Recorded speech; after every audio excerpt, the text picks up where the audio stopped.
Je lis du livre de Genèse chapitre 33, les versets 1 à 4. Le thème c'est transformer. La Bible déclare: Jacob leva les yeux et regarda, et voici Ésaü arrivait avec 400 hommes. Il répartit les enfants entre Léa, Rachel et les deux servantes. Il plaça en tête les servantes avec leurs enfants, puis Léa avec ses enfants, et enfin Rachel avec Joseph. Lui-même passa devant eux, et il se prosterna en terre 7 fois, jusqu'à ce qu'il fût près de son frère. Ésaü courut à sa rencontre. Il l'embrassa, se jeta à son cou et le baisa, et ils pleurèrent. Prions. Notre Seigneur et notre Dieu, voici Jacob qui a peur. Tu lui avais dit, retourne, je serai avec toi. Mais étant donné qu'il ne t'a pas encore véritablement choisi pour Dieu, il ne te connaissait pas, il avait une appréhension. Lorsque nous lisons ces références, nous découvrons qu'il y a un problème, quelque chose s'est passé. Aide-nous à comprendre ta parole. Au nom de Jésus, Amen. Tu te rappelles de l'histoire? Comment Jacob a trompé Ésaü? Il s'est fait passer pour lui. Je reprends pour celles et ceux qui n'étaient pas là au début. Quand sa mère a entendu Isaac dire à Ésaü, va me chercher un bétail, tu vas le cuisiner comme tu sais le faire, comme je l'aime, avec du Madame Jacques là-dedans, et tous les ingrédients pour qu'il soit bon au palais. Et quand tu l'auras fait, je te bénirai après.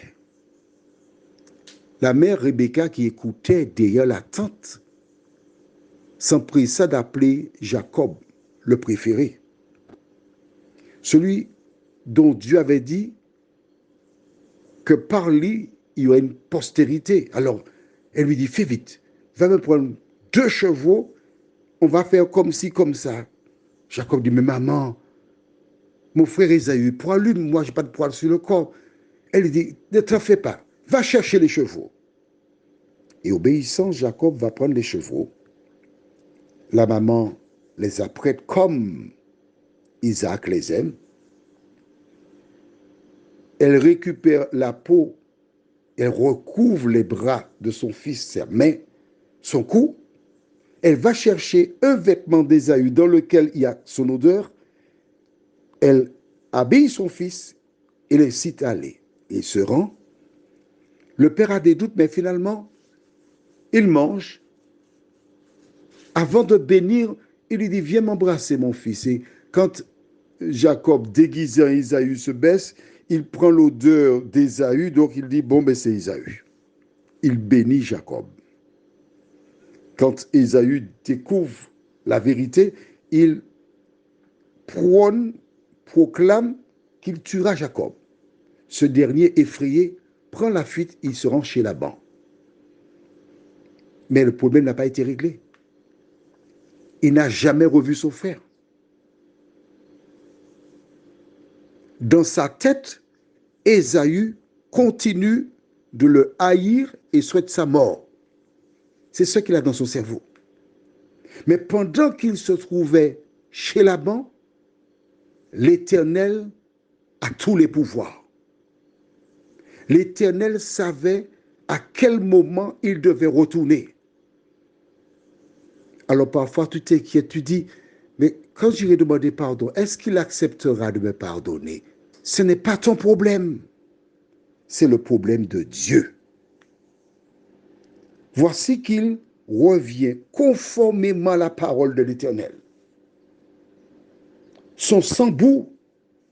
Et la Bible te dit qu'il s'est prosterné 7 fois jusqu'à ce que son frère arrive. Et son frère a couru vers lui. La Bible déclare, il a tenu, il l'a embrassé. Alors je voudrais mimer. Quand le frère descend de cheval, il descend, il court vers lui. Il ne descend pas avec le poing droit fermé en direction de Jacob pour lui dire, ah, aujourd'hui je vais régler ton compte pour toi. Non. Il court avec les bras ouverts. Qu'est-ce que cela t'indique? Que c'est l'offensé qui offre le pardon à l'offenseur. C'est Jacob qui s'est mal comporté, mais par le comportement d'Ésaü, il avait été visité par Dieu qui avait placé en lui le caractère de Jésus. Et lorsqu'il a ouvert ses bras, il a couru vers son frère jumeau. Ça a enlevé un poids. Et ils ont commencé à pleurer. Autour d'eux, les anges de Dieu criaient Alléluia, gloire à l'Éternel. Les anges de Satan étaient dégoûtés, furieux, parce que le projet diabolique avait échoué. Alors, qu'attends-tu pour aller vers cette personne qui a dit du mal de toi? Qu'attends-tu pour aller vers cette personne qui t'a fait du tort? Qu'attends-tu pour faire comme Ésaü, lui offrir ton pardon? Prions. Seigneur, quelle transformation! Nous ne savons pas à quel moment tu l'as fait, mais nous savons que tu l'as fait. Nous savons que tu es celui qui n'abandonne jamais tes enfants.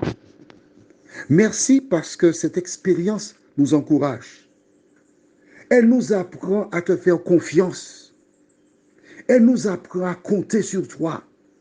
Elle nous apprend à nous souvenir que notre seul devoir consiste à obéir à ta voix, à ta parole. Mais c'est toi qui fais toutes choses. Pardon Seigneur parce que dans le passé nous avons douté.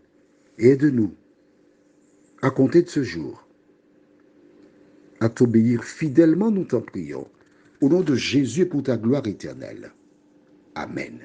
Je te souhaite une bonne journée sous le regard de Dieu. Non. La journée dont je te fais allusion là, c'est une journée nouvelle, une vie nouvelle, où tu n'es plus la même, parce que les œuvres des ténèbres ne sont plus en toi. Passe une bonne nuit.